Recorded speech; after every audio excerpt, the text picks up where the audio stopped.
Então, hoje vamos começar nosso primeiro podcast. Vamos conversar com o Felipe Rima. Felipe Rima é uma figura que faz muita coisa, viu? Ele é rapper, escritor, palestrante, empresário, gestor de negócios sociais, escreveu 2 livros e foi protagonista de um filme que está lá na Globoplay, lançado neste ano, 2023, com o tema Sinos, do crime à poesia, contando um pouco da história dele. Então, realmente é uma figura com muitas histórias e hoje vamos aproveitar para aprofundar, conhecer um pouquinho mais sobre ele, né? Então, desejar boas-vindas e agradecer por ter aceitado o convite, viu, Felipe? Ficamos muito felizes de ter você aqui com a gente. Eu que agradeço, fico feliz em poder estar aqui. Editora Sene, né? Uma plataforma em que me inseriu dentro do ambiente como escritor na literatura. Então, assim, para mim é sempre gratidão. Nós estamos juntos aí ao infinito e além. Só gratidão e que hoje a nossa conversa seja produtiva e nos inspire, porque essa é a minha função no mundo, né? Inspirar as pessoas a acreditar no poder dos sonhos. Pronto, massa, viu? Realmente, lendo teu livro aqui, eu me senti inspirado, que realmente é uma história muito bacana, realmente gostei muito, às vezes até quando eu tava com meus amigos lá, a gente conversava, eu ficava citando trechos assim, olha gente, que legal, bacana essa parte aqui, ou essa, né? Achei muito legal. Então vamos começar, né, conhecer um pouco mais sobre o Felipe, conhecer mais a sua história e aprofundar um pouquinho sobre ela, né? Conhecer mais como é que foi lidar com toda a sua história, que é a sua marca também, né? Você fala muito da sua história, né? Aí porque começar, o ponto-chave da nossa vida sempre é a casa da mãe, né? Tem até uma escritora, uma psicóloga social que diz que é como se fosse uma raiz. O mundo ele se constrói a partir da casa da mãe, né? Na casa dos nossos pais ali, que o mundo vai se aparecendo. Eu queria que você falasse um pouco assim, como é que foi a sua infância, como foi sua experiência na infância, esses primeiros momentos ali na sua comunidade. Me fale um pouco sobre isso.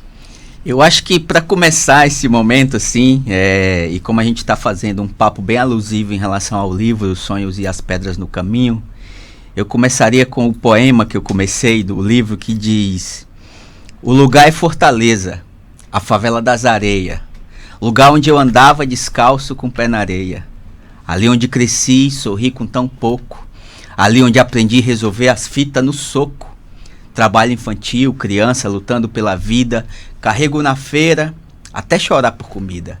Eu via o Romário na seleção correndo atrás da bola e eu correndo atrás da vida na quadra da escola. Sempre fui o menor da turma, pequenininho. Às vezes o menor se sentia tão sozinho. Mas foi bom para eu me virar. Eu aprendi a me virar. Descobri o valor dos sonhos. Me virei para realizar. Tentando descobrir onde a felicidade mora. Até meu pai dizer: engole o choro, homem não chora. Quando eu fecho os olhos, vem um filme nas minhas percepções. Muita história para contar e um turbilhão de emoções. Eu na rua, a mãe em casa, o pai no crime, o irmão preso. Não dá para sair leso. Senti as dores e o peso. O peso do Taurus, de tambor cheio na minha mão. A dor de ver o pai no crack, a minha mãe chorando pelo irmão. E eu sonhei em vencer no crime. Segui a tendência. Sem opção, você vai julgar o que é referência. Amizade de infância, amores, conflito pessoal, ambição, ganância, arma, projeto social. Descobrindo a poesia, eu era um menino arisco, com a marra de um homem, administrando o risco. Aí veio rap, Racionais e a poesia de Drummond. As pedras no caminho, eu poetizei no som. Vendo minha mãe lavando roupa e fazendo faxina. Meu pai tramando assalto e eu me vi fazendo rima.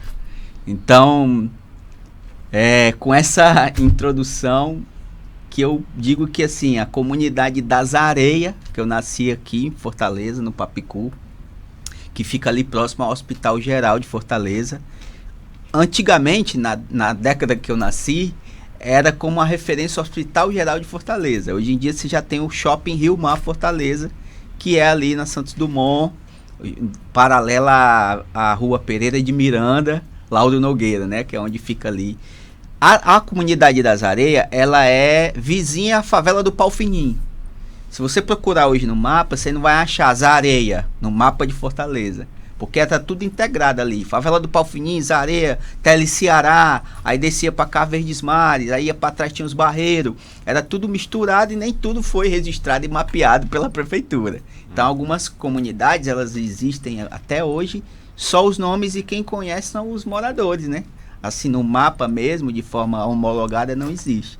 E eu nasci ali e minha mãe, né, é uma das primeiras referências de Vitória que eu tenho. Toda vez que eu falo da minha mãe, eu me emociono porque ela é uma das coisas que eu tenho a gratidão a Deus por ter me presenteado com ela, em específico ser a minha mãe. É até clichê porque parece que toda mãe é a melhor mãe do mundo.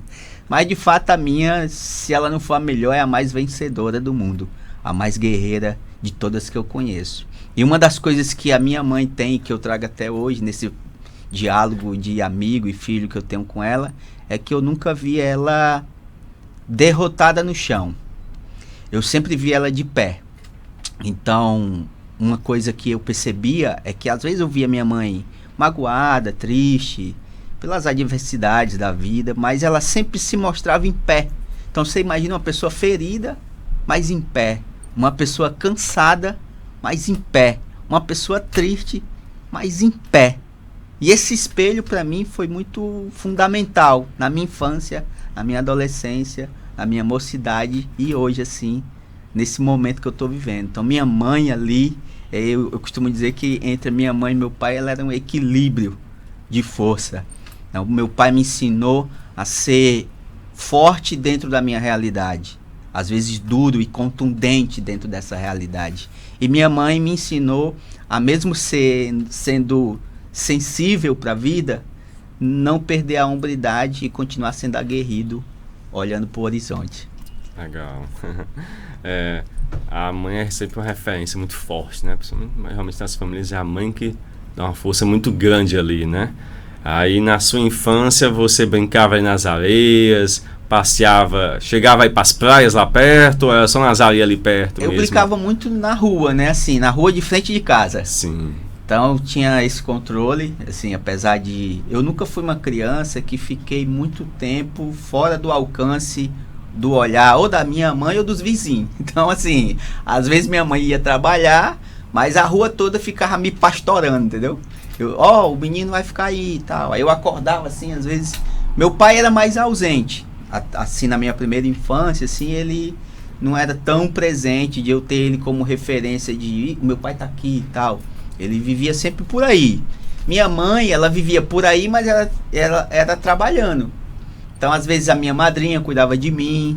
Aí, às vezes, eu acordava assim com a minha irmã, né? Claudiane, que é a minha irmã mais velha. Aí a gente acordava e nós percebíamos que nós estava sozinho em casa, sem a nossa mãe. Aí lá na nossa casa tinha venezianas. E era a partir dali que a gente visitava a rua com os olhos. Aí nós ficava olhando, assim, que a minha mãe deixava a casa trancada com a chave com algum vizinho para ir lá quando nós acordássemos, entendeu? Ou para levar pro colégio e tal. Aí a gente acordava assim. Aí, hoje nós estamos, a mãe não tá em casa, foi fazer faxina, foi lavar roupa e tal.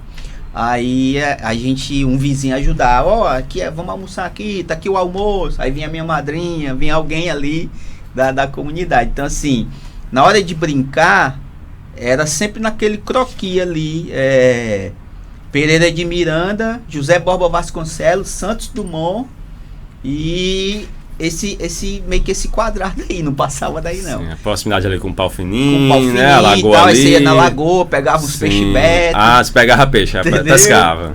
Aí minha mãe ia lavar roupa na lagoa. Sim. Aí levava as bacias de alumínio e tal, aí ficava batendo a roupa na pedra, e nós ficava lá com o landuá, pegando os peixes betos. Mas coisa bem de criança, assim. Aí as brincadeiras era peão, soltar raia, jogar bila. Bila era a que eu mais me amarrava.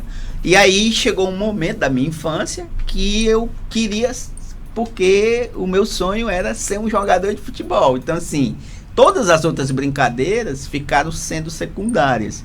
Já bem cedo, assim, dos 7 para 8 anos, toda vez que eu ia pra rua, eu queria me escorar perto de um amigo que tivesse uma bola, entendeu? Era assim o que eu olhava, assim, se não tivesse, aí nós jogava bila, fazia uma outra coisa, mas assim, a minha primeira vontade quando eu saía pro meio da rua, quando minha mãe deixava, era ir jogar bola no meio da rua. Aí tinha as brincadeiras de pega-pega, aquela cola-cola, né, que você tá colado, descolado, e tinha polícia e ladrão, que nós brincava sempre ali correndo pelos becos, entendeu? Então assim, eu ficava do lado do time dos ladrão, porque isso é até um recorte que eu quero fazer, que é o seguinte: eu ficava perto do time do ladrão, que eu gostava de estar, porque era, naquela época, o contexto que para mim era o que ganhava. Porque minha família era envolvida com crime. Então, para mim, eu não queria ficar sendo a polícia na brincadeira. A gente faz da brincadeira um retrato da vida real. Então, eu não queria ser o policial na brincadeira, já que minha família não era do lado dos policiais, entende? Então, assim, aí nós brincávamos nisso aí, mas sempre quando eu ouvia Felipe, a voz da minha mãe, aí, ei galera, eu tô indo pra casa. E esse sonho de ser jogador de futebol, você falou que foi o caso do Romário, né? Uma fonte de inspiração. Você então assistiu a Copa de 94, acompanhou ela. Tinha televisão em casa? Como Tinha é que foi? uma televisão, assim, os primeiros contatos com o futebol, né? Eu tive mesmo assim através da televisão. E eu me lembro que era uma televisão que, para mudar o botão, nós tínhamos um alicate. Para mudar o canal. Quebrava aquele botão, aí tinha um alicate lá que você pegava e aí botava no 10, no 8. Não pegava muito canal não, eram uns 2 ou 3. E aí eu me lembro que em 1994 estava acontecendo a Copa do Mundo. E o Romário era o grande ícone da seleção brasileira. O Romário era o expoente não só da seleção brasileira, mas do futebol mundial. Ele era o melhor jogador do mundo. Inclusive, eu acho que foi esse ano que ele foi condecorado como o melhor jogador do mundo, se eu não me engano. E quando eu via o Romário, eu via um cara altivo, sabe? Marrento e pequeno, que o Romário ele tinha uma peculiaridade que ele era conhecido como o baixinho. E eu até brinquei quando cheguei aqui que eu sempre fui o menor da turma, o baixinho e tal. E eu me lembro que toda vez que alguém se referia a mim como baixinho, nunca era legal. Sempre era de forma pejorativa. Sempre era me colocando numa situação não confortável. Aí, de repente, eu tô assistindo a televisão, passando o jogo do Brasil, o Galvão Bueno narra lá e diz: vai Romário, vai baixinho, e gol. E o Romário, quando sai, vai lá o repórter da Globo, eu não sei se era Tino Marcos e tal. E aí, Romário, e aí, baixinho, estamos aqui com o baixinho. E em nenhum momento gerou desconforto no Romário, esse negócio dele ser chamado de baixinho. Então eu percebi que o cara era baixinho e se garantia. Dizia uma coisa, ele dizia antes do jogo: vou fazer tanto gol. Ou então, como ele falou, né, na época, nós vamos ser campeão e eu vou ser o melhor jogador da Copa. E foi exatamente isso que aconteceu. E eu lembro da entrevista ele dizendo: pode anotar aí. Aquilo me deu assim um estalo, sabe? De como é que o cara tem essa certeza de que vai entregar um resultado com excelência e que vai ganhar mesmo e que pode botar no nome dele. E ele é o baixinho, entendeu? Então aquilo me deu uma motivação. Eu pensei: eu vou ser um cara tipo Romário. Eu quero ser um jogador de futebol tipo Romário. Então eu achava que o caminho para ser tipo Romário seria sendo um jogador de futebol. E aí foi onde acendeu esse sonho. Veio a Copa do Mundo, a galera pintando as ruas, fazendo as bandeirinhas, todo mundo pintando o rosto, né? Aquela coisa de Copa do Mundo mesmo. E o Brasil foi campeão, então foi marcante. O time, né, tetracampeão mundial. E esse sonho ficou ali, muito mais potente do que eu imaginei. Entendeu? No teu livro tu fala que esse foi o teu primeiro sonho, né? Mas aí teve uma mudança aí, né? Foi até aquele episódio que você falou da bolinha de dente de leite, né? Que teu pai falou que homem não chora, né? Homem não deve chorar. Teve uma reviravolta aí que você mudou o sonho, né? Infelizmente foi uma reviravolta muito grande, né? Foi o segundo sonho que você teve aí, que seu alvo sim, na vida, sim. Né? O sonho, eu costumo dizer que o sonho, ele é aquela chama no nosso coração de esperança que tá e que projeta nos nossos olhos, mas ela tem uma razão de nascer. E geralmente o sonho nasce de uma referência. E essa referência, ela é uma referência de vitória. E aí é onde às vezes as pessoas eu tenho que explicar bem cuidadosamente, né? Porque assim, quando eu tinha 8 anos, eu lembro de estar jogando bola na rua, jogando bila na rua. Eu lembro de eu estar jogando bila na rua de casa com os meus amigos e tal. Me preparando para jogar bila na risca. Vocês estão ligados como é aquele... Eu tenho um triângulo, aí você bota as bilas, aí bota uma linha lá no final, a risca, para ver quem é o primeiro. Eu nunca fui bom, mas eu jogava. Só perdi as bilas. E nessa preparação, eu ali mirando para jogar a bila na risca. Passa o pivete do meu lado e fala assim: Uri, compadre, tão dando, meu irmão, tão dando. Aí quando eu olho para trás, vem mais uns 3 pivetes correndo. Eita, meu irmão, tão dando. Atrás desses pivetes vinham umas meninazinhas também, de 7, 8 anos, correndo e dizendo: tão dando. E aquele movimento, né? Eu parei na minha introspecção, lá atrás, no fundo da rua, vi umas mães. Sabe quando as mães pegam o filho menor e bota assim, atravessado, para puxar os outros? Chama escanchar os meninos. Umas mães lá atrás puxando, escanchando os meninos e correndo e dizendo o quê? Bora, menino! Tão dando. Eu parei na minha introspecção e pensei: não sei nem o que estão dando. Mas estão dando, né? Quero receber também. Rapaz, eu vou nessa parada. Já saí correndo, os caras, o que foi que aconteceu e tal? Eu falei: tão dando. Aí o que era que estava acontecendo? Era dia 12 de outubro, dia das crianças. E foi quando... lá na rua, a gente foi surpreendido por um caminhão, caminhão de depósito de construção, com 4 homens em cima, dando brinquedo para as crianças. Dia das crianças. No meio daquela multidão, daquela galera, pega daqui, corre dali, me dá um ali e tal, eu consegui pedir um cara para me erguer e eu consegui pegar um presente que foi uma bola. Olha qual era o meu sonho. Ser um jogador de futebol, tipo o Romário. De repente, no meio daquela muvuca, eu consigo pegar uma bola. Quando eu li o nome da bola, não era da Nike, não era da Penalty, não era da Topper. Tinha o nome Dente de Leite, né? A clássica bola Dente de Leite. E eu fiquei muito feliz. Fiquei emocionado demais. Fiquei com aquela lágrima nos olhos de felicidade. E a pergunta que eu sempre me faço, e as pessoas fazem, é: por que eu fiquei tão feliz? Por que isso marcou tanto para mim? Se a bola era a bola mais barata do mercado, a bola Dente de Leite. Aí eu respondo que é porque a bola, ela era um símbolo da realização do maior sonho da minha vida naquele momento, que era ser um jogador de futebol. Então, às vezes, o valor da matéria, ele é irrisório ao valor que está agregado nela. Então, a bola, ela era um símbolo que eu acreditava que com aquela bola ia ser um jogador tipo Romário. E aí a gente já trocou as bilas pela bola, a gente foi jogar bola, e na frente da minha casa tinha um muro de um prédio, que era um condomínio residencial.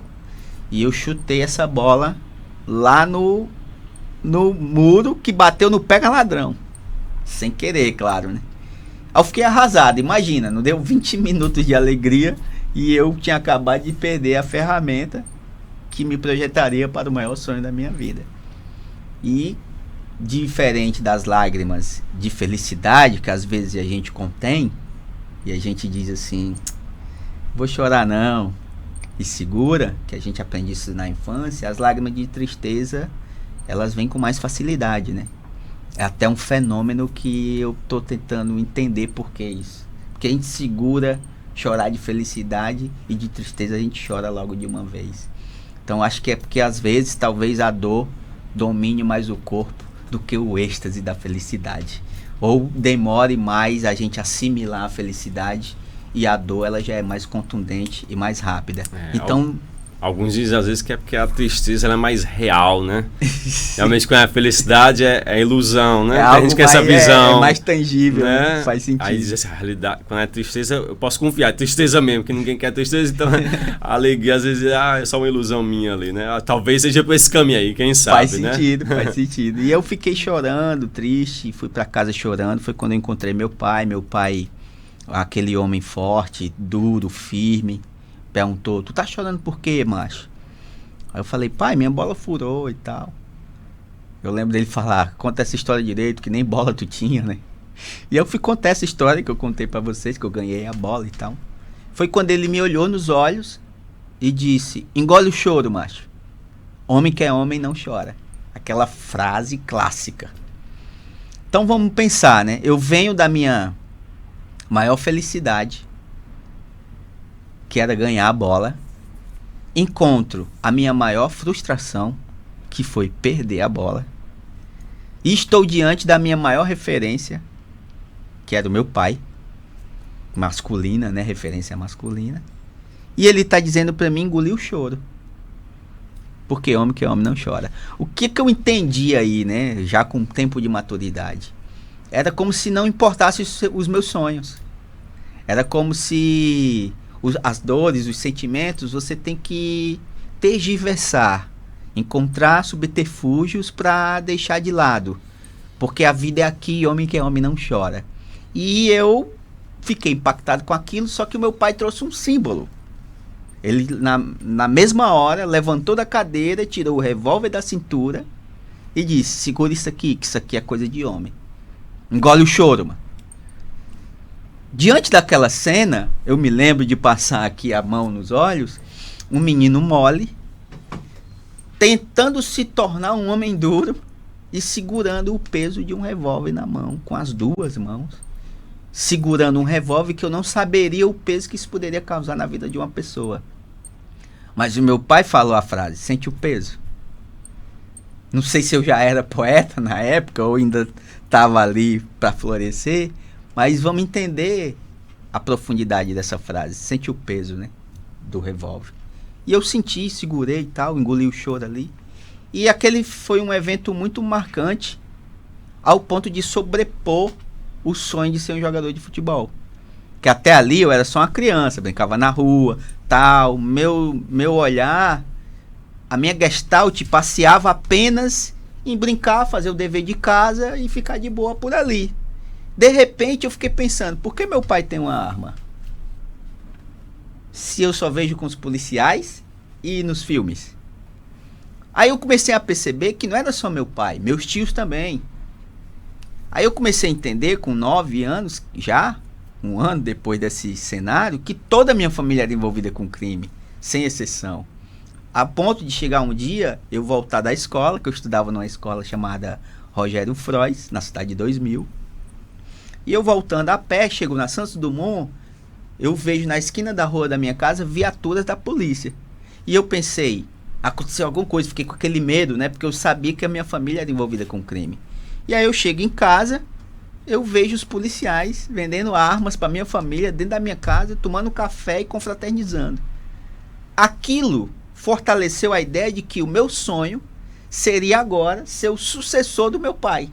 Nesse momento aí você não sentiu nenhuma frustração, não sentiu alguma raiva? Como é que foi a sensação de você ver, você reconhecer que sua família tinha uma vida paralela, digamos assim, né? Você não conhecia antes, como é que foi a sensação de reconhecer isso? Na verdade, sim, os primeiros impulsos, para mim, foi de respeitar meu pai. Então, não tinha como fazer uma leitura mais abrangente ou discordar dele, era meu pai que estava falando. Então, lá em casa, a gente sempre teve esse respeito. Primeiro pelos mais velhos e pelos nossos pais. Então, assim, o meu irmão, se ele tivesse 11 anos e eu 10, eu tinha que respeitar meu irmão. Então, meu pai e minha mãe era a instância maior dessa hierarquia. Então, o primeiro impulso foi, é meu pai que está dizendo, então eu vou engolir o choro. Depois, eu não fiquei frustrado, eu fiquei curioso. Eu fiquei tentando entender como eram as coisas. Só que eu percebi que não era, aparentemente, algo tão ruim. Justo por esse efeito, esse evento da polícia vendendo armas para minha família dentro da minha casa. Ou seja, se até a polícia estava envolvida, como é que eu ia achar aquilo numa mente de uma criança de 10 anos ruim? Eu foi aliviado, foi essa a verdade, assim. Foi como se fosse uma coisa natural, né? Igual como o pai vender biscoito, vender qualquer coisa, tá vendendo arma, é mais um negócio que tem na cidade, exato, né? Por assim se dizer, você né? perguntar para as crianças que a gente convive hoje, elas sabem com o que a gente trabalha. As crianças da nossa família. E pra mim era como fosse isso, um métier do meu pai que trabalhava ali, o que era aquilo, entendeu? Não tinha assim uma diferenciação. Olha, isso aqui é errado, isso aqui é certo. Tinha o jeito que era.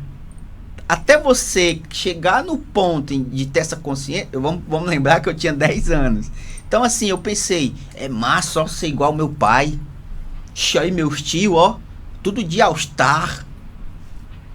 Eu lembro de fazer essa brincadeira assim com meu pai e com a minha mãe. Mãe, quando eu crescer, que eu pensava que eu ia crescer, né?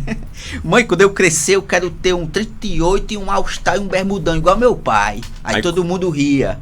Ah, o pessoal ria, não? Então, ninguém censurava nada. Aí, esse menino é inteligente demais. Já a minha mãe, que conversa é essa? Sei lá, vai ser isso aí e tal. Minha mãe sempre repreendia, entendeu?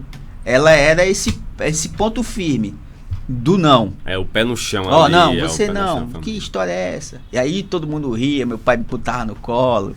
Aí chegava que a gente tinha um bar, né, na esquina das areias, assim. Aí chegava os caras, minha mãe fazendo um churrasquinho lá, tal, a cerveja truando no meio do mundo, rolando os in concert. E eu ali, aí eu era meio que com 10 anos, 11, uma atração da família. Porque eu ficava conversando mais com os adultos e brincava com as crianças. Então, pra conversa, de ficar prestando atenção, de levar um papo, era todo com adulto. Eu não conversava com as crianças. Com as crianças era brincar, correr, pega, jogar ali e tal. Só que com os adultos eu acabava absorvendo essas informações. O quilo disso aqui é tanto, você fatura tanto.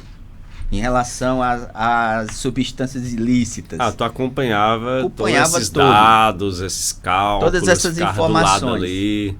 Ficava ali, aí daqui a pouco chegava um policial, aí buzinava lá na bodega, né? E aí chamava, um cigarro aí o policial pediu um cigarro pra mim, eu dei um cigarro pra ele. Aí, quando foi à noite, esse mesmo policial voltou. Isso era de tarde, eu tava na bodega sozinho, pastorando. Aí, quando é à noite, chega esse policial mais meu pai. Aí, o policial faz um comentário. Rapaz, esse teu menino aí é osso, cara. Eu pedi um cigarrinho a ele me deu só um cigarrinho mesmo. Podendo me dar uma carteira de cálculo, não sei o que e tal, vamos... Aí mas tu só pediu um. Aí todo mundo ria. Ficava aquele negócio meio Quando que começou a ficar tenso? Quando começou meu irmão preso, meus tios presos, guerra, tiro na porta de casa. Teve tiroteio perto da sua casa? Várias vezes. A minha família teve que fugir, porque rolou uma guerra das comunidades, de uma família com outra, que era a minha. Aí eu comecei a perceber que as coisas estavam mais tensas, mas até essa tensão, digamos assim, não teve nenhuma coisa que me fizesse pensar, não, isso aqui a não ser a postura da minha mãe, entendeu? Entendi. Aí tu disse que teve umas fases variadas, né? Você teve a adolescência, mudou pro Cacipés, depois pro Pau Fininho, né? Por causa daqueles problemas com seu pai que se envolveu com crack também, né? Que é uma dependência. Sim. Aí teve uma outra reviravolta que foi com seu amigo Mariano, né? Que ele ouviu a notícia do enxame, que é um movimento social, né? Que ia ter uma espécie de oficina, né? Isso. Como é que foi esse momento aí de virada aí com o Mariano, né? Que ele chamou ali pra essa oficina. Eu tinha já 14 anos. E dos 10 pro 11, o meu pai, ele começou a cair na dependência química do crack. E aí a gente conviveu com ele, assim, por alguns anos a fio, vendo a nossa família se demover. Então toda aquela postura que tinha, todas aquelas armas, todo aquele glamour, não existia mais. Foi perdendo tudo.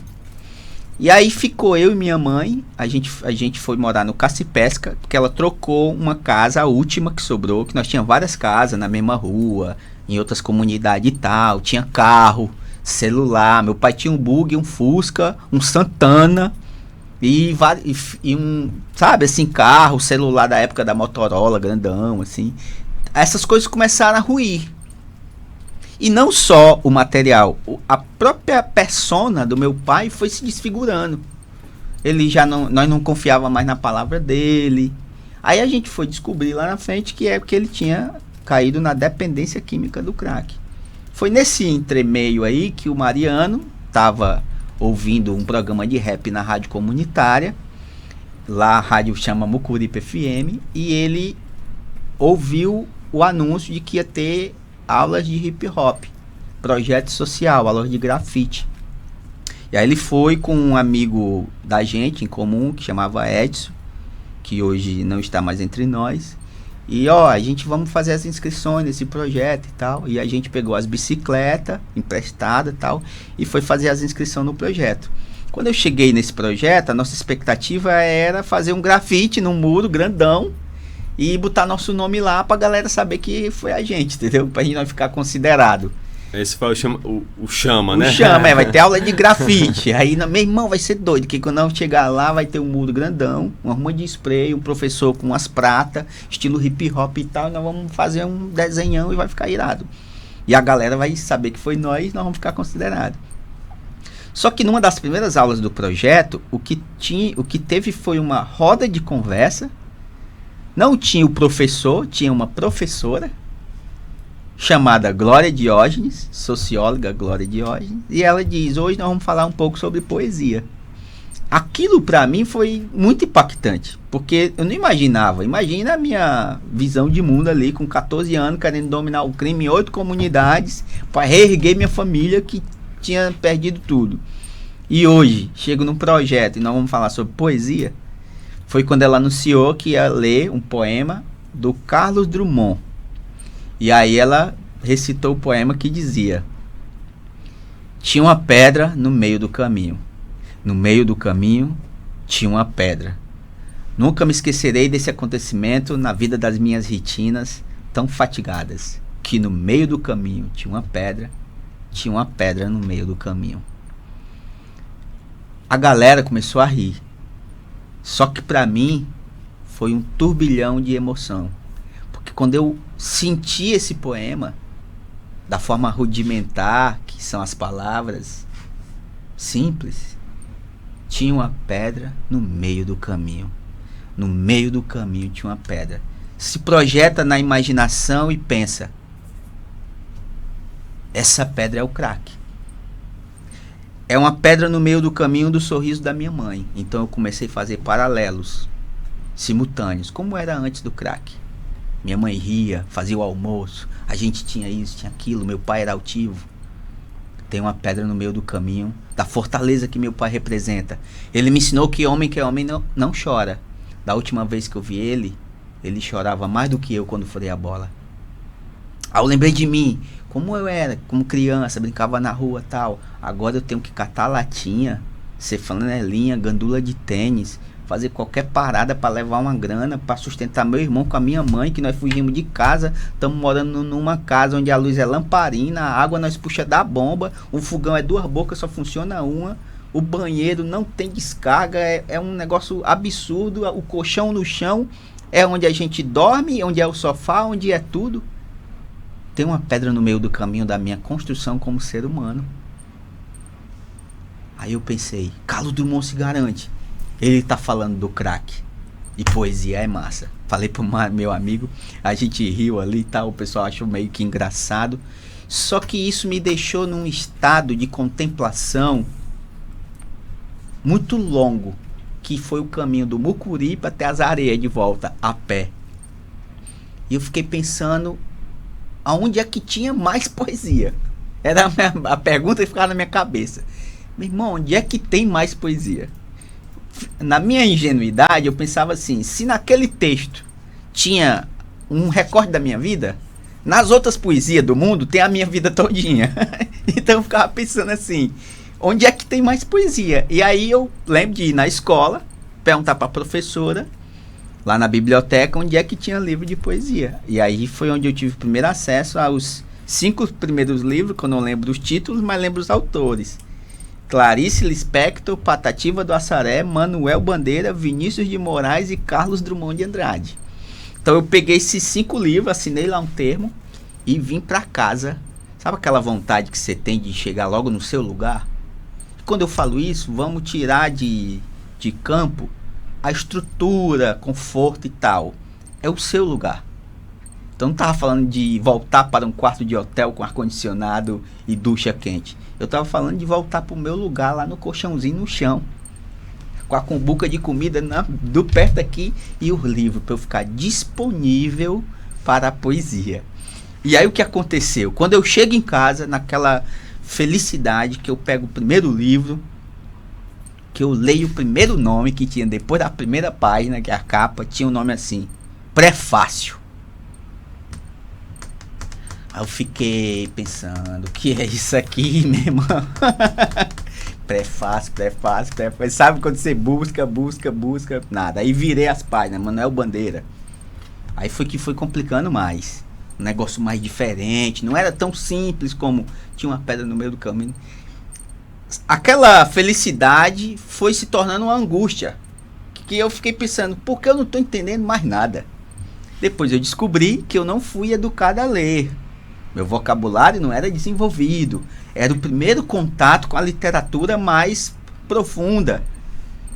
Isso mais lá na frente eu fui entender. Aí me veio um sentimento no coração que dizia, vai ler as coisas. Ora, se eu não estou conseguindo entender isso aqui, eu vou ler as coisas. Aí foi assim, exatamente como eu estou te falando. Vai ler as coisas. Eu deixei o livro lá e fui pro meio da rua, onde é melhor de ler as coisas do que no meio da rua, né? E fui pro meio da rua e fiquei olhando tudo. Nada mais passava despercebido para mim. O barulho dos carros, a polícia na esquina, os caras, o córrego e tal, o bodegueiro. E aí, Chico, não sei o que e tal. E eu prestando atenção em tudo, o som tocando na radiola e tal. E eu... Foi meio que você começar a usar um óculos, né? Quem não usava óculos e começar, opa, tô ouvindo agora o mundo de uma outra forma. A audição e tal. Aí quando eu volto para casa, eu já volto com a outra angústia, que é a produtiva, que é a angústia de... eu preciso escrever o que eu tô pensando e sentindo. Nesse caminho que eu fui no beco, lá na esquina e voltei, a volta foi mais rápida. Porque eu precisava correr. Porque na minha cabeça, se eu não escrevesse naquela hora, eu nunca mais ia escrever aquilo ali. Era assim, uma coisa que tinha que ser naquela hora. Vocês acham que vocês já sentiram isso, assim. Se não for agora, pode até ser que eu me lembre, mas não vai ser desse jeito que tá incomodando. E aí eu peguei um caderninho de 50 centavos, uma caneta Bic, e mandei o meu primeiro poema. E foi ali onde eu percebi uma mudança na minha forma de ver a vida. E aí eu apresentei esse poema para um amigo, para outro amigo, e os caras disseram assim, foi tu que fez mesmo? E eu disse, foi eu que... Primeiro foi eu que fiz essa pergunta. Rapaz, foi eu mesmo. Tu já fez essa pergunta para ti? Vocês aqui já. Meu irmão, eu me garanti. Você se espantar com você mesmo. E aí depois as pessoas... Nós mesmos se subestimam, né? Aí eu mesmo, esse texto aqui...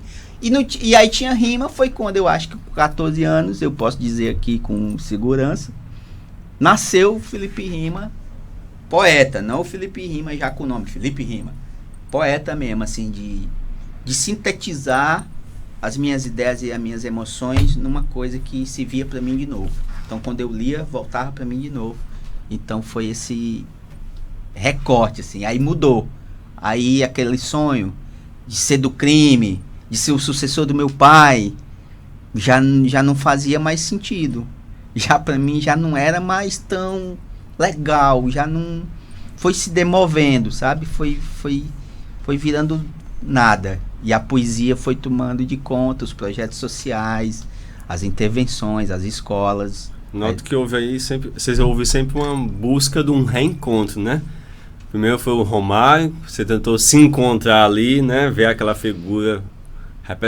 representar você ali, a representatividade do baixinho, né?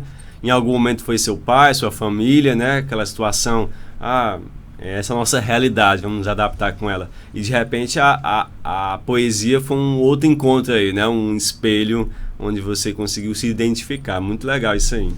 E eu acho legal essa parte de agora, que ela disse que foi meio difícil, tudo foi um pouco difícil no começo, né? Diz assim, que eu via no Felipe uma coisa muito estranha. Eu acho que a pessoa que mais resistiu a mim foi ele, agora Diógenes, né? Chegou fechado, quis permanecer assim por muito tempo, mais fechado, mais do que fechado, desconfiado, né? Você tinha uma desconfiança no começo. Você não confiava muito no resultado do projeto social? Na verdade, eu e a Glória, a nossa relação, ela começou assim meio desse jeito, desconfiada, porque a Glória, aparentemente, ela já tinha um estereótipo de imagem diferente. Então, o que nós chamamos das áreas de que ela já tinha uma cara assim de playboy, entendeu? Então, ali já tinha um contraste social radical. A Glória já era mais bonita, mais apresentada, mais cuidada. A Glória também falava muito bem, muito mais articulada do que o normal. Então, de certa forma, ela, a princípio, ameaçou algumas coisas que eu nem sei te dizer quais são, mas ameaçou em mim. Talvez a minha sensibilidade, porque o objetivo dela era esse, chegar no coração, aprofundar. E quando eu olhava para ela, eu não me sentia seguro de abrir nem os meus olhos para ela olhar assim. Eu me lembro que uma vez ela me abraçou, eu pus a mão assim. Quem é você para estar me abraçando? A gente nem se conhece, entendeu? Então, pra mim, que foi criado assim, ninguém conhece ninguém, vai ficar se abrindo, entendeu? Como é que eu vou chegar assim? Aí é porque ela tá dizendo aqui que é professora, aí eu vou ficar rindo agora e abrindo a... Não, calma aí, não é assim não. Então, meio que ficou esse sentimento de que ela precisava conquistar aquele ambiente que eu não ia dar fácil, assim, essa possibilidade de aproximação. É até estranho, né? Porque ela teria ali uma imensa possibilidade de conhecimento para trazer, e eu segurando a onda ali para não deixar ela aproximar. Só que a poesia, ela é muito contundente, né?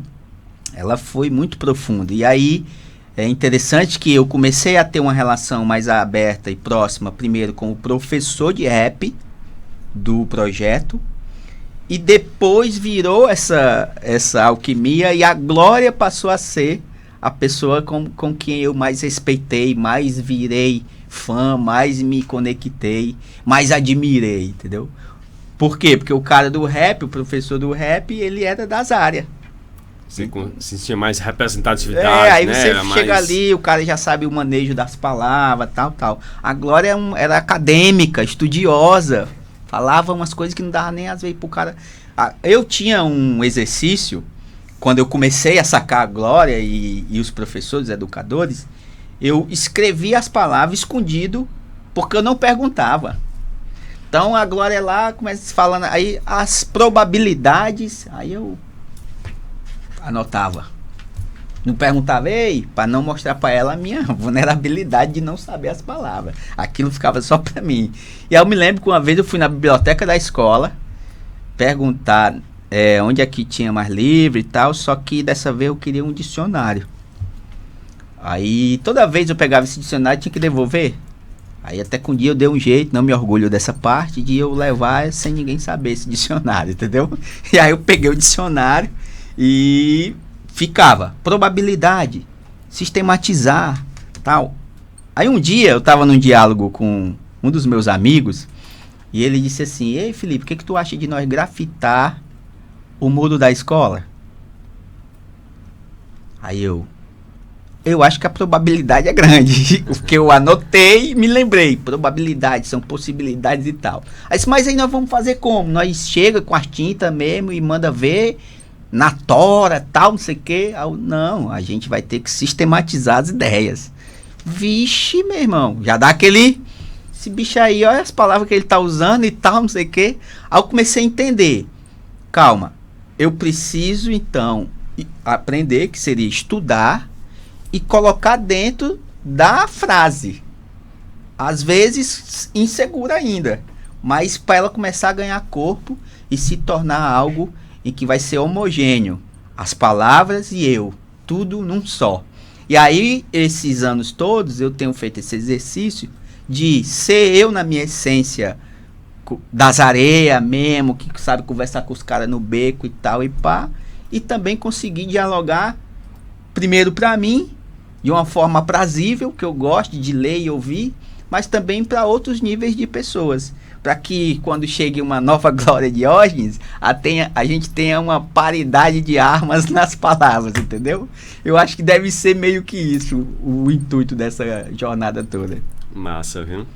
E aí foi 16 anos, tu disse que começou a popularizar o termo rima, né? Foi aí que o pessoal começou a te chamar de Felipe Rima. Foi um momento nessa época, né? 516, nós tínhamos os beatbox, né? Hoje em dia, a gente quer cantar rap, nós botamos no YouTube, a batida já tá lá pronta. Antigamente não, os caras faziam beatbox, que era a batida na boca e tal.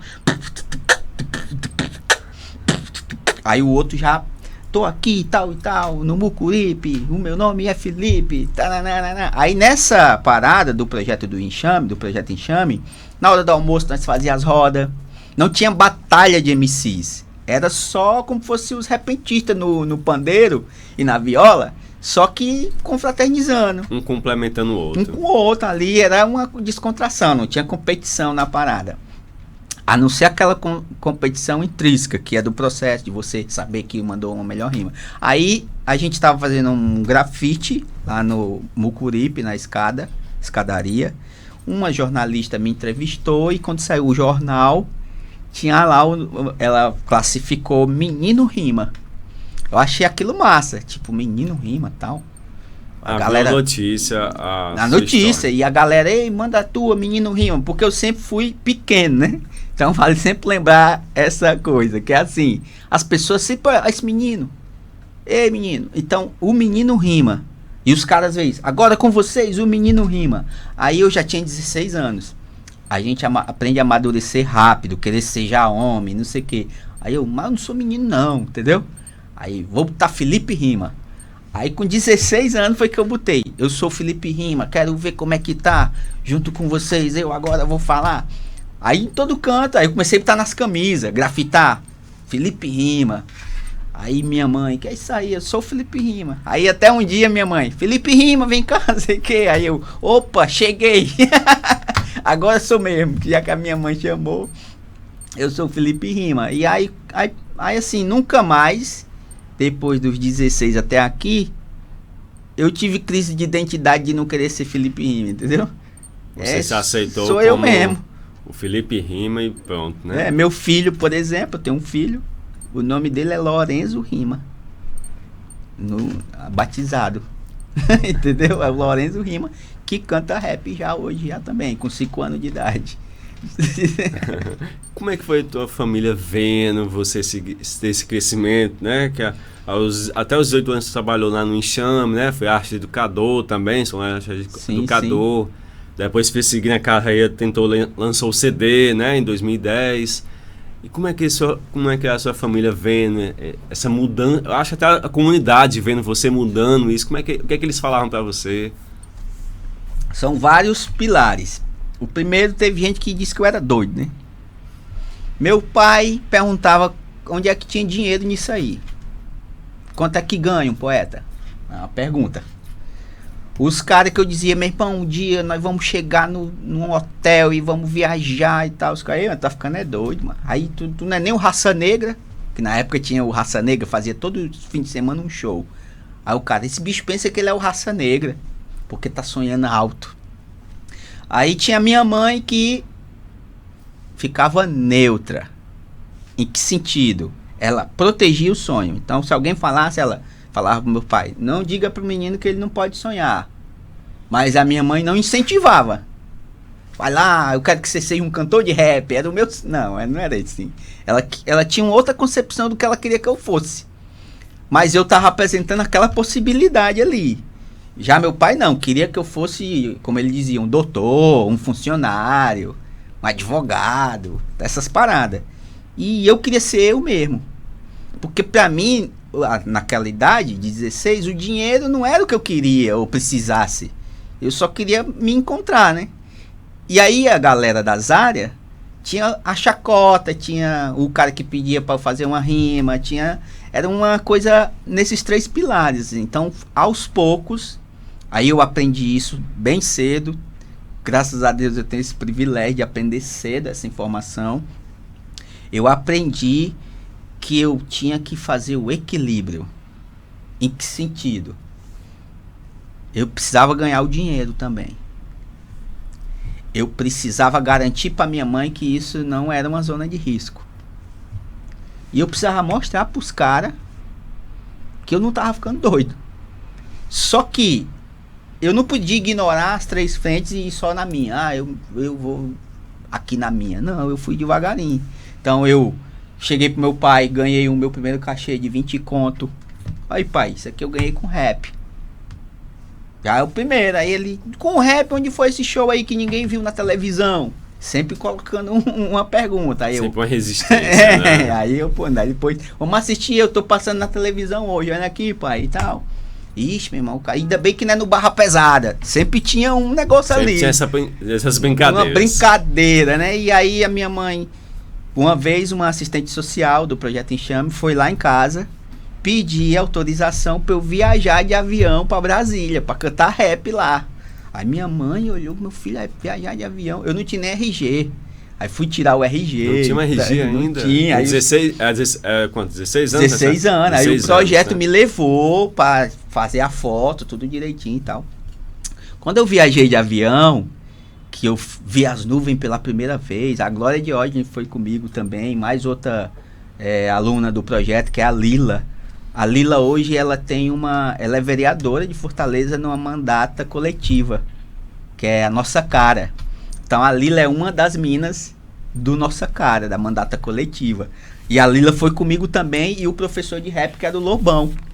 Então foi nós 4 e eu ali naquele... Aí botei um chapéu de couro, cantei um rap lá no seminário. Comi num self-service pela primeira vez, entendeu? Comi no self-service uma mesa gigante de comida, eu botei logo um tanto de cada coisa, fiquei na cobertura do hotel, tomei banho de piscina, comi batata frita. Quando eu voltei pra Zária, aí eu fui lá na outra frente, pra mostrar que eu não tava ficando doido, né? Só olha aí, mano. Deixa eu dizer pra vocês, eu comi no self-service. Veja o que é isso, você vir de lá, doido pra dizer que você comeu no self-service. Parece uma coisa bem simplória, né? Porque comer no self-service hoje, digamos assim, que é teoricamente fácil, dependendo do cenário que você esteja. Mas ali era a minha maior conquista de alimentação, de toda a minha vida. Poder escolher tudo. Aí eu disse pro meu chapa. Aí ele, meu irmão, foi meme, que tamanho era a mesa? Aí eu fui falar, a mesa daqui pra colar. A gente dá uma esticadazinha às vezes, né? Aí, e fiquei no hotel, botei as mãos lá dentro da pia, saiu água. É a primeira vez que eu vi isso acontecer. Que hoje em dia é comum, você vai no shopping, você... Foi mesmo, foi. Aí um cara me abraçou. Ei, mas tu é doido, tu se garante. O zóio marejando. Pensei, um indicador de que eu cheguei num lugar onde a gente não costuma chegar. Porque nós não se abraça nas esquinas, os maloqueiros. Ainda mais o zóio brilhar. E como foi que isso aconteceu? Porque eu sempre fico introspectivo pensando nos processos. Eu entendi, eu trouxe uma conquista. Eu trouxe uma vitória. E eu sou daqui. E eu posso dizer, nós podemos comer no self-service. Nós podemos viajar de avião. Nós podemos ficar no ar-condicionado, pegar o telefone aqui, que isso aqui foi uma coisa absurda que eu achei. Eu dentro do quarto do hotel, com 16 anos, eu peguei o telefone aqui do lado e liguei pro Orelhão das Areias, meu irmão. Olha aí. Pra falar com a minha mãe, entendeu? Mãe, tô aqui no hotel, a senhora não acredita. Sem segurar botão, sem botar ficha, nem nada. Aqui, falando com ela. Então, essa possibilidade com 16 anos, aí eu fiz 3 perguntas que foi: de onde é que eu venho? Zareia. Onde é que eu tô? Aqui. Cantando rap. Não era nem tipo, tô em Brasília. Tô cantando rap. E eu vou pra onde?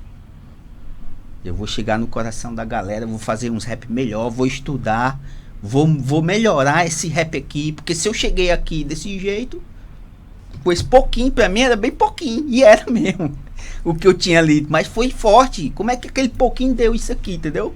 Era uma coisa potente, aquilo foi tomando conta de mim, e aí eu passei a não ser mais um cara que só escrevia. As pessoas começavam a confundir.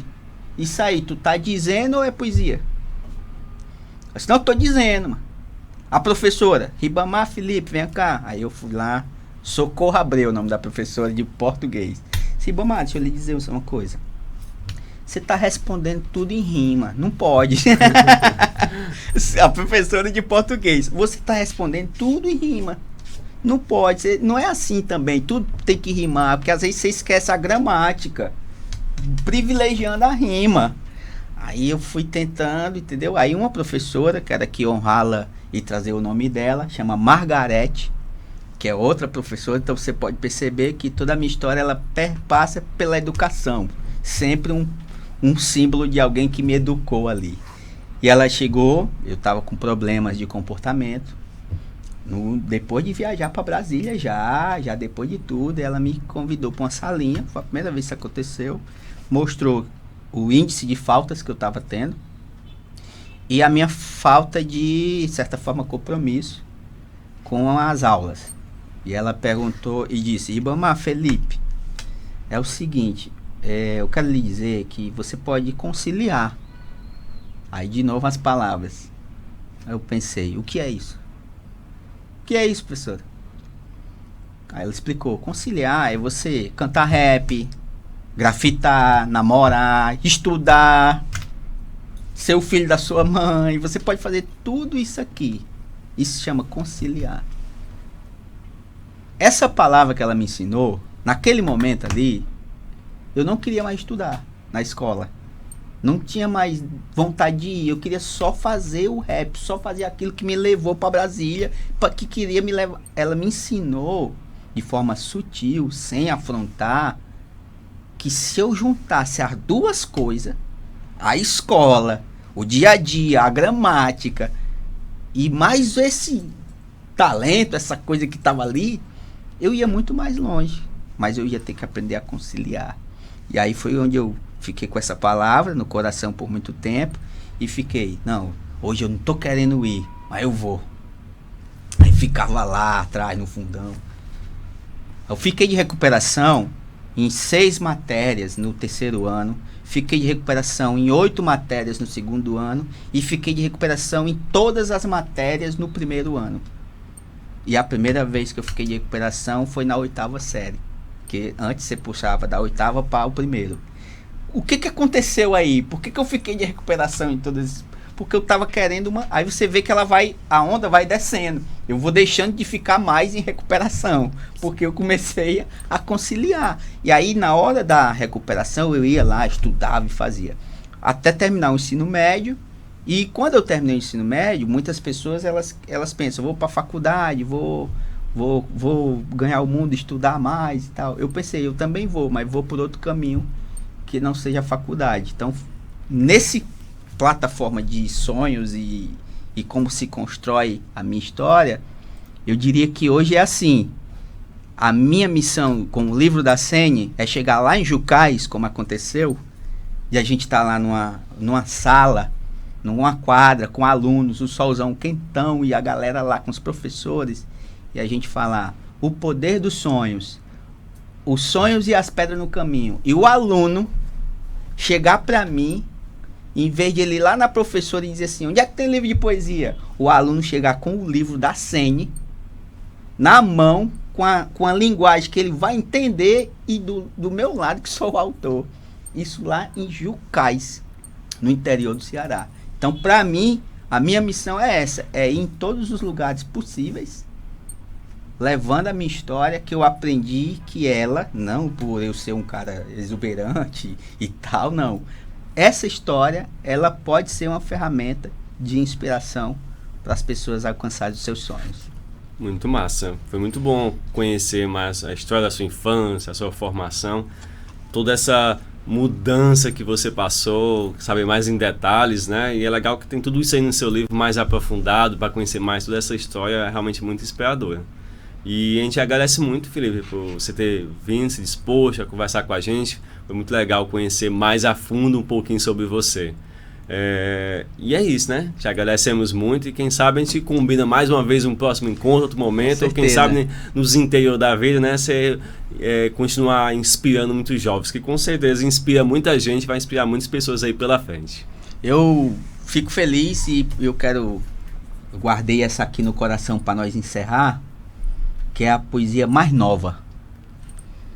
Que privilegiado. Que tem, né? Que às vezes a gente, vocês são artistas também, né? Vocês estão ligados que o mais novo sempre é aquele que toca mais, porque você já vem é como se você descascasse o couro, entendeu? E aí é aquela pele nova. Então, às vezes, você tem 10 músicas que você fez, aí você quer cantar a última que você fez. Porque as outras 10 elas já fizeram o seu papel, né? E essa que eu vou falar aqui, ela é a mais nova que eu fiz. E tem a ver com o caminho da paternidade que eu aprendi a ressignificar, né? Então, assim, um registro. Amo meu pai e minha mãe. O meu pai hoje é um grande homem, uma referência para mim. E hoje ele vive com a minha mãe, eles são evangélicos, dirigente de uma igreja. Meu pai é um grande empreendedor, tem um empreendimento no Pecém. Minha mãe também faz seus artesanatos, gerencia uma igreja. E eu quero dizer que eu tenho esse privilégio de ter eles comigo depois de tudo isso. E nesse caminho, eu fui pai aos 30 anos, estou com 35, e fiz uma leitura sobre como é que isso se desvendou para mim nos meus olhos. E aí eu vou começar do dia que eu nasci, né? Era 1987. Em Fortaleza, nasceria mais um pivete. Mês de agosto, moleque exposto, minha mãe no posto, uma família cercada de desgosto. Entre a favela das Areias e do Palfinim, onde eu nasci, primeiros ares, respirei ali. Filho de um pai negro, e eu vim assim, um menino lourinho, tão pequenininho. Meu pai não me viu nascer, não foi me visitar, não foi me buscar, mas minha mãe estava lá. E hoje eu sou um homem feito e não vou julgar. Ô seu Ribamar, eu aprendi a te amar. Entre ausências, conflito, presenças, atritos, armas e misérias, eu segui o rito. É tanta vida acumulada em tudo que eu dito que às vezes eu me repito, porque eu acredito. Quando eu fecho os olhos, eu vejo o passado reluzente. A emoção que arrepia me transporta para o presente. E o ano é 2023. Mudou, tanta coisa avançou. O menino cresceu, um poeta virou, chorou sobre a caneta e uns rap lançou. O mundo desbravou, a linha da miséria e da pobreza ultrapassou, o nome rima adotou. A rima impulsionou. Até aqui, 3 décadas e um filho gerou. Aí, filhão, eu tava lá vendo o teu nascimento. Na maternidade, único pai presente no momento. Junto da sua mamãe, eu segurei sua mão, sentindo a emoção de acompanhar cada contração. E fui o primeiro homem a ver teu rosto na terra. Ali eu percebi que Deus e a vida não erra. Muito obrigado. Excelente. Obrigado. Valeu. Concluindo, né, mais a nossa primeira conversa que tivemos com o Felipe Rima aqui, conhecemos um pouquinho sobre ele. E mais à frente vamos ter mais conversas com nossos autores aqui da cena e outros pesquisadores da área, sobre design, sobre escrita. E a gente espera que vocês acompanhem nosso canal, continuem acompanhando esses relatos que são sempre muito emocionantes, né? Conhecer o autor é conhecer um pouco mais sobre o que está por trás de cada livro. E o convite fica aberto.